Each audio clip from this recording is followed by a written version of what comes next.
আমরা অনেক ভাই বোন লেখাপড়া করার জন্য আমার খুব ইচ্ছে ছিল, বাবা মা পারে নাই। আমাকে কম বয়সে বিয়ে দিয়েছে।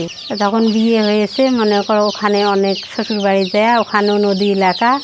কিছুদিন সংসার করে খাওয়ার পরে বাড়ি ঘর দূর মনে করো নদীতে ভাঙে গেছি।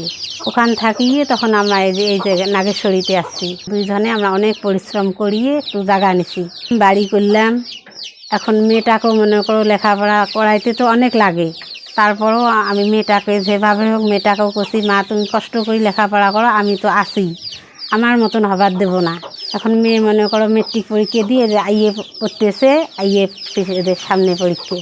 আমার স্বপ্ন তো মাস্টারি চাকরি খুব পছন্দ, কিন্তু তা জীবনে পাইনি না পাই সেটা জানি না, কিন্তু খুব স্বপ্ন এই যে মেয়েটা যদি হয়তো মাস্টারি চাকরি করতে পারতো খুব খুশি হইলাম হয়। মহিদেব থাকি আমার দিদি মানবী দিদি আমাকে হেল্প করছে। জয়তী নারী যে পুরস্কার পাইলাম, জয়তী পুরস্কার মহিলা অধিদপ্তর থাকি একটা পুরস্কার পাচ্ছি।